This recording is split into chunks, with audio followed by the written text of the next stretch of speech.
So the medical condition I have is ulcerative colitis. That's a form of inflammatory bowel disease, which is an autoimmune disease in which my immune system no longer recognized my digestive tract and started attacking it.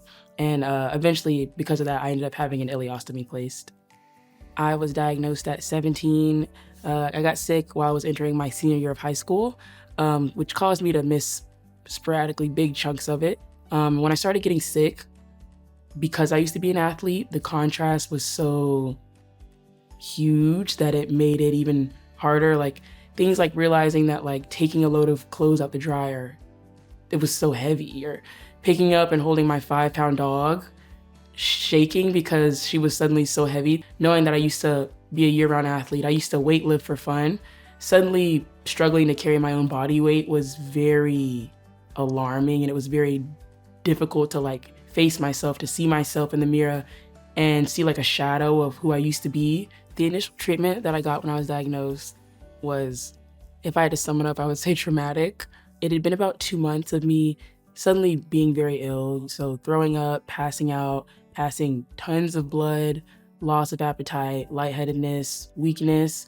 And my primary care provider, who had seen me since I was a baby, she knew this is not normal for you. Something is very wrong. And she referred me to a specialist. That specialist, unfortunately, he did not believe me. He didn't believe me. And that's something that a lot of people that look like me face. I needed care, and I wasn't given that because I was not initially believed. But now, and after I got through that, having a provider that listened to me, that validated my needs, and realized that though they were the expert, I was an expert on my body and what I needed.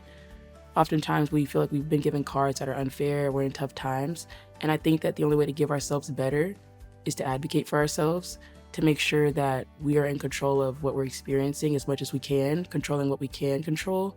So that means going into your doctor's appointments and making sure that you're listened to and that your voice is heard. So advocating for yourself, asking all the questions that you need to ask, making sure you understand your treatments and the plan that you guys are creating. Take control of what you can control and give yourself better by doing so. I can say that I feel my journey to wellness is progressing. Physically, just after my surgery, I've been doing a lot better. And so that's a big chunk of it, but also just in terms of my knowledge about my health and about the resources I can utilize for my health and the work that I can do in this space to better the experience for other patients like me. I think that that's a huge part of my wellness and the progress that I've made on my health journey. An organization like Infusion Access Foundation is so important because it kind of acts as a link between patients and legislation, and it kind of is a voice for us oftentimes when we're unable to speak for ourselves.